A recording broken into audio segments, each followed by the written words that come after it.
Magandang araw! Hi mga kabibli eskwela! Ako nga pala, si Tanglaw. Ano nga ang pangalan ko? Tama! Ako, si Tanglaw. At welcome sa Bibli Eskwela!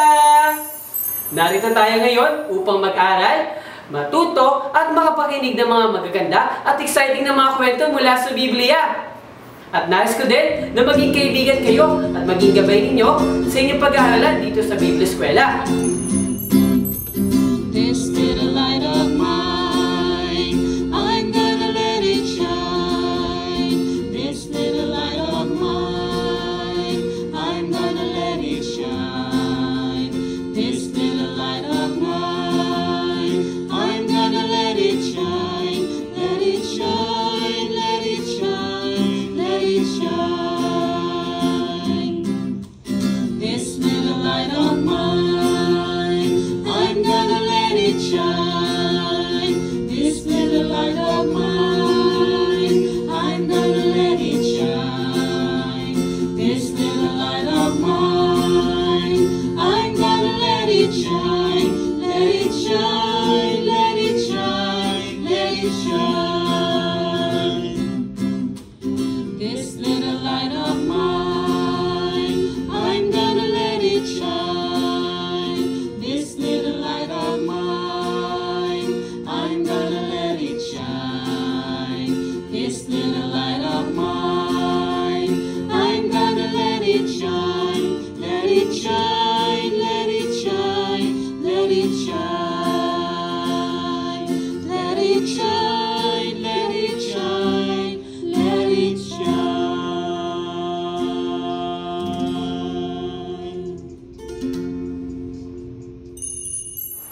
Mga bata, nais ko rin ipakilala sa inyo ang ating mga magiging teachers.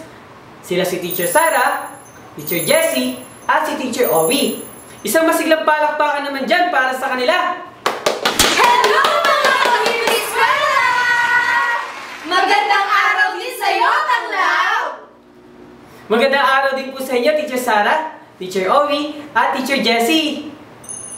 Mga kabibli eskwela, tayo nang pumikit at manalangin. Dear Lord, thank you for this very wonderful day. Maraming salamat po dahil makakapag-aral po kami ng iyong salita. Panalangin po namin na bigyan niyo po kami ng wisdom at gabayan niyo po kami sa pag-aaral ng iyong salita. In Jesus' most precious name we pray. Amen.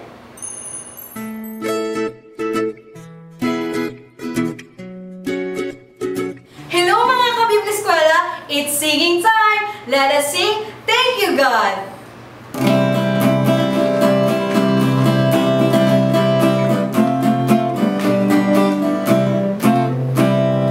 Thank you God for the beautiful world, for the sun and the blue skies, and the birds and the fishes and the flowers and the trees and the cute little butterflies.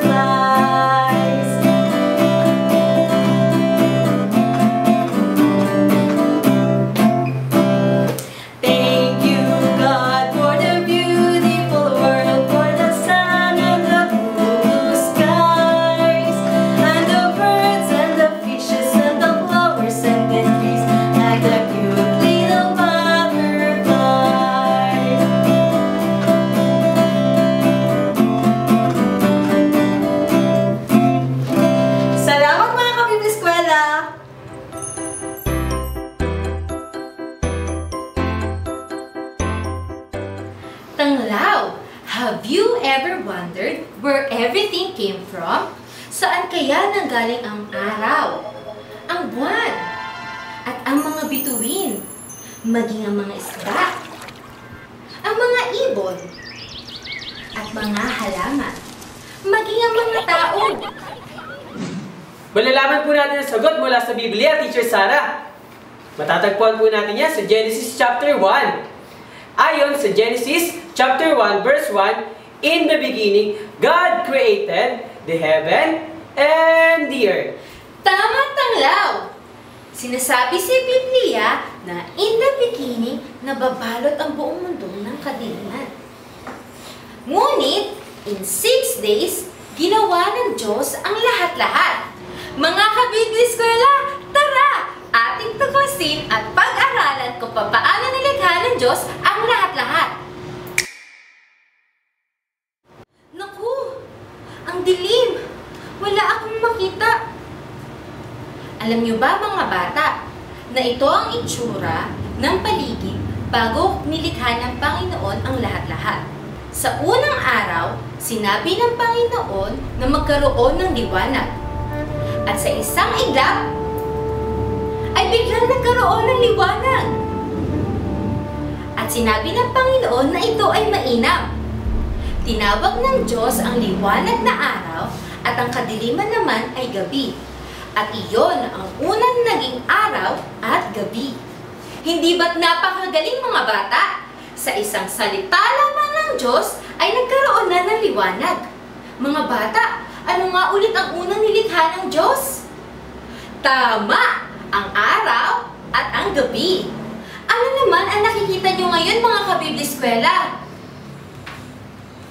Correct! Puro tubig. Nais nyo bang malaman ang tungkol sa bagay na ito? Tara! Tawagin at tanungin natin si Tanglaw. Tanglaw? Tanglaw? Tanglaw? Ito yung tubig na iwa-iwalay. Pinagsama-sama ng Diyos ang mga tubig at pinaghinati ito sa dalawang parte. Ang unang parte ay nilagay ng Diyos sa itaas. At ang pangalawang bahagi naman ay nilagay ng Diyos sa ibaba. Mga bata, alam niyo ba ang tawag sa unang parte? Tama! Very good kayo doon. Ang tawag doon ay langit. Langit or sky ang ginawa ng Diyos sa ikalawang araw. Ano naman ang ginawa sa ibabang parte? Ang lahat po na nasa ibabang parte ay inipon at inilagay ng Diyos sa isang dako. Tinawag itong dagat. Ang tuyong bahagi naman ay tinawag ng Diyos na lupa. But wait, there's more. Gumawa din ng Panginoon ng halaman at mga punong namumunga. Yan ang ginawa ng Diyos sa ikatlong araw. Land, plants, and sea. Salamat, Tanglaw! You're welcome po, Teacher Sarah. Ayan! Sa ika-4 na araw, nilikha ng Diyos ang sun, moon, and stars. Alam mo ba, Tanglaw, na yan ang araw na inyong pagkalikha. Ang araw kung saan nilikha ng Diyos ang araw, buwan, at tulad mong bituin. Tama po, Teacher Sarah. Tingnan niyo po, Teacher Sarah, nandyan din ang aking mga kaibigan. Sila Pasikat at si Liwanag. At pinagbasdan ito ng Panginoon at labis siyang natuwa sa kanyang ginawa. At ito ang ika-4 na araw na paglikha ng Panginoon. Amazing, di ba mga kabibliskwela? Sa ika-5 araw naman, sinabi ng Diyos na magkaroon ng mga may buhay sa ilalim ng dagat. Mga kabibliskwela, maaari ba kayong magbigay ng halimbawa nito? Very good! Fish, sea lions, dolphins, at marami pang iba. Bukod doon, sinabi din ng Diyos na magkaroon ng iba't ibang uri ng ibon na lumilipad sa himpapawid. And God saw that it was good. At yan ang ginawa ng Diyos sa ika-5 araw, sea animals and birds. Excited na ba kayong malaman kung ano ang ginawa ng Diyos sa ika-6 na araw? Kung talagang excited na kayo, maaari ba kayong pumalakpak ng 3 beses? Wow! Talagang excited na nga kayo! Sa ika-6 na araw, nilikha ng Panginoon ang iba't ibang uri ng hayop. May mga malalaki, may mga maliliit, mailap, maamo at mababangis. At alam niyo ba kung ano pa ang ginawa ng Panginoon sa ika-6 na araw? God made something very special. Nilikha niya ang unang lalaki at babae. Sila ay sina Adan at Eva. At ang mga tao na nilikha ng Panginoon ay ayon sa wangis ng Diyos. At tinignan ng Panginoon ang kanyang ginawa at lubos siyang natuwa. At ito ang ika-6 na araw ng paglikha ng Panginoon.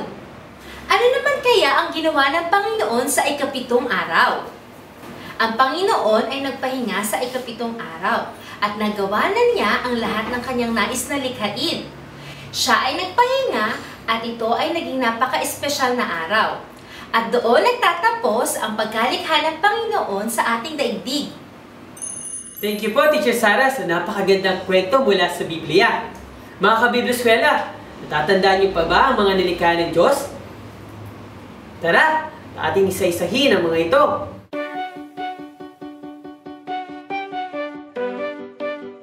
Okay, day 1. Anong nilikha ng Diyos sa day 1? Tama! Day and night. Paano naman ang pagkalikha sa day 2? Correct! Sky o langit. Paano naman ang pagkalikha sa day 3? Very good! Ang nilikha sa day 3, land, plants, and sea. How about day 4? Magaling! Yan ang araw kung kailan kami nilikha. Yung sun, moon, and stars. Ano naman ang nilikha ng Diyos sa day 5? Mahusay! Ang nilikha ng Diyos sa day 5 ay yung sea animals and birds. Yung day 6 naman kaya?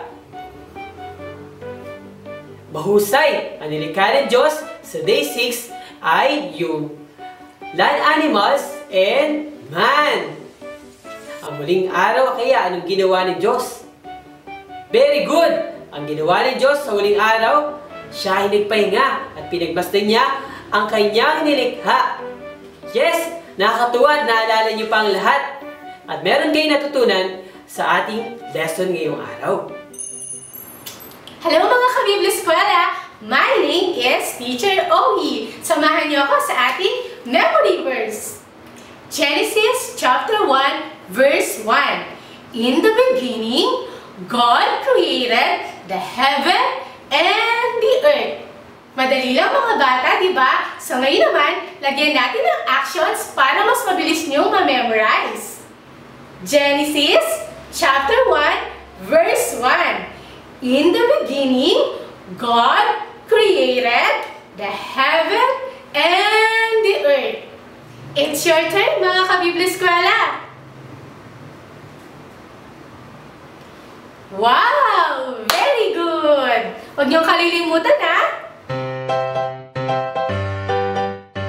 Ang galing niyo sa ating memory verse, mga kabibliskwela. Ngayon naman, dadako tayo sa ating arts and crafts. Gagawa tayo ng Days of Creation Bible Craft. Kailangan natin ng color pens, scissors, papers, glue, and yarn. Tara na, simulan na natin!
Mga kabibliskwela, isa-isa nating nalaman ang mga nilikha ng Diyos at tunay nga na napakamakapangyarihan niya at wala sino man ang makagawa ng kanyang mga nilikha.